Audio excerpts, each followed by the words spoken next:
choosing the right Florida zip code can mean sleeping easy or sweating every renewal.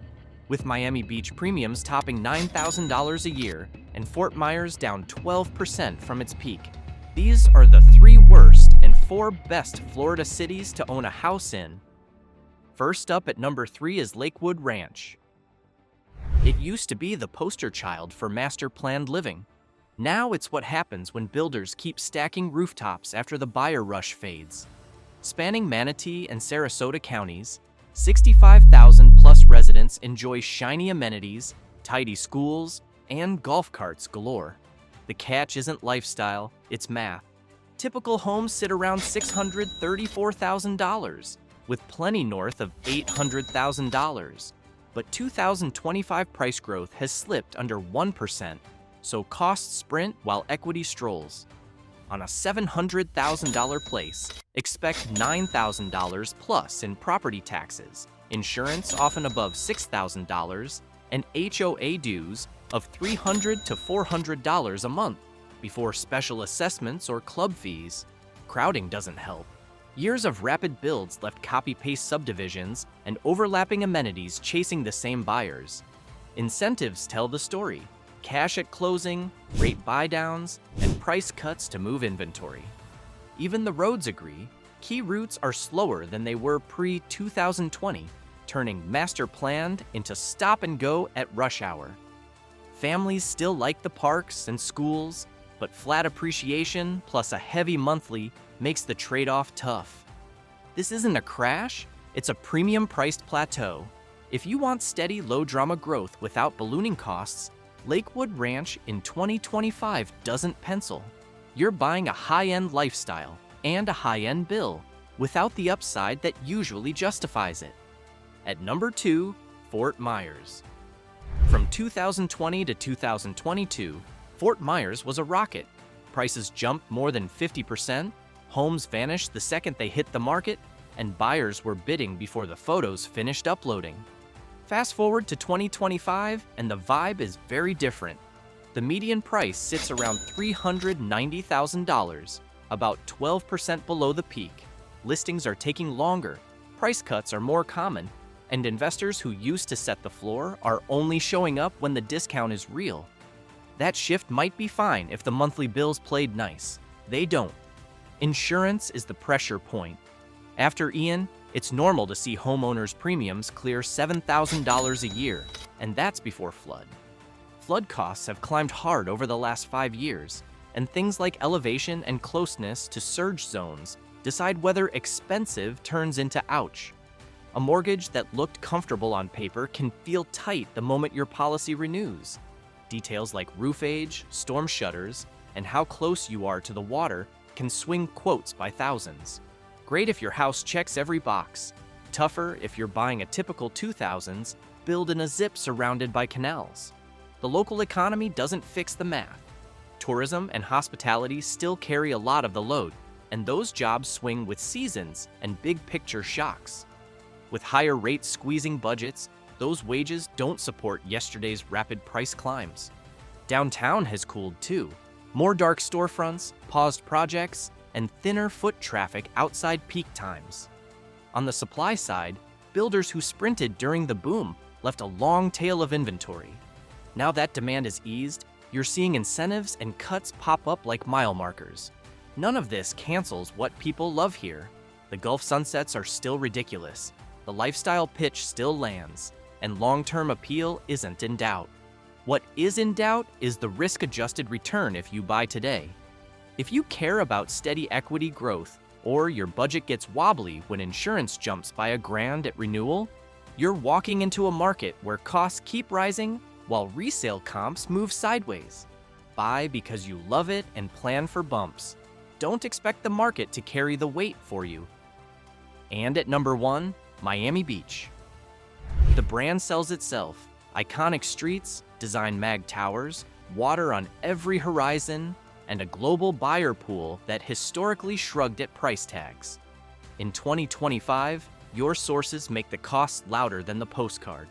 The median sits near $780,000, while prestige pockets like south of 5th and Sunset Harbor easily sprint past $1.5 million. That's the sticker. The meter starts running with water. Sunny day flooding is no longer an Instagram oddity. High tide water pushes up through drains and over curbs without a storm in sight. The city spent hundreds of millions on pumps and raised roads. But here's the uncomfortable reality. The water is rising faster than the fixes. On the lowest blocks, this isn't just a budgeting issue, it's physics. Insurers know it too. Average homeowners' premiums have pushed past $9,000 in 2025, and that's if you can even get a policy, because several big carriers have pulled back. Condos are an even tougher story. After Surfside, stricter inspections and reserve rules repriced safety, and owners in older buildings are getting hit with six-figure special assessments. That's not rumor, it's showing up on bills. Even newer towers with healthy reserves aren't immune. Replacement costs and wind coverage keep nudging premiums higher. Now add the local economy. Miami Beach runs on tourism, hospitality, seasonal retail, and service jobs, industries that don't pay the kind of median wages needed to support island housing costs. That shrinks the true local buyer pool to a thin slice. Investors who used to bank on short-term rentals face tighter building rules and stiffer competition across the bay, and the easy appreciation that floated everything in 2021 isn't doing that job anymore. So ownership risk hits from two sides: slow, relentless environmental pressure and fast, recurring financial pressure. If you want a pied-à-terre for sunshine and weekends, you'll probably love it. But if you need a primary home that's comfortable to own, predictable to insure, and steady on equity, Miami Beach is the wrong pick in 2025.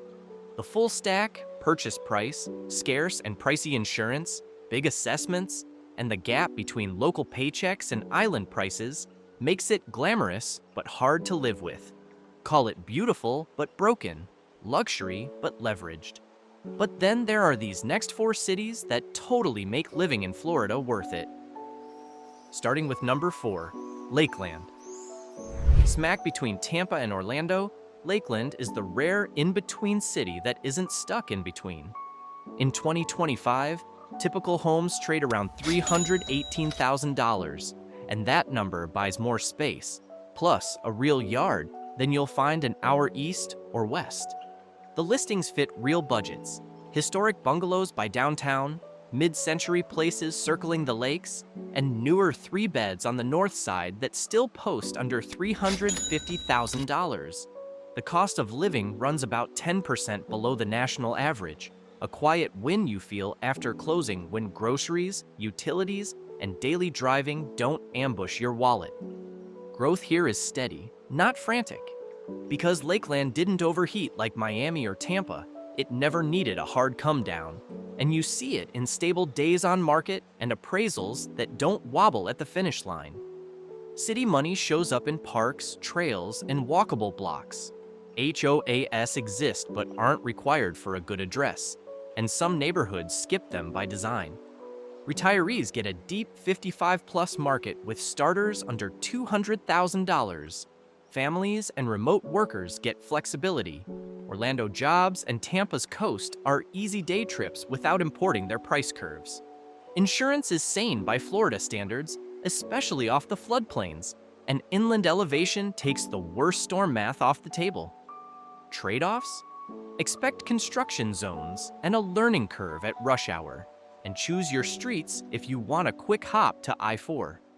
Bottom line, monthly outflow versus quality of life lands on the right side of doable. If your plan is to buy, settle, and let time compound quietly, Lakeland keeps the math friendly and your weekends wide open. At number 3, Pensacola. Think coastal Florida, just without the coastal price punch. In 2025, the median sits around $257,000, a 6-figure discount to the state average and an easy way to give your mortgage some elbow room while still catching Gulf breezes. For that number, you get options: historic cottages near downtown, brick ranches 10 minutes from Palafox, and newer townhomes in growth spots like Beulah and Ferry Pass. The military anchor at NAS Pensacola keeps demand steady across cycles that floor investors talk about. So there's always someone relocating, rotating, or locking in a long lease. For owners, that stability means fewer dead listings and less stress when a comp lands soft. Daily costs help too. Overall cost of living runs about 12% below the national average. Property taxes stay modest, and plenty of neighborhoods skip HOA fees. Insurance is the Florida tax we all pay, but inland blocks a few miles off the beach usually quote better than the barrier islands. And newer codes reward you if you buy with roof age and opening protection in mind.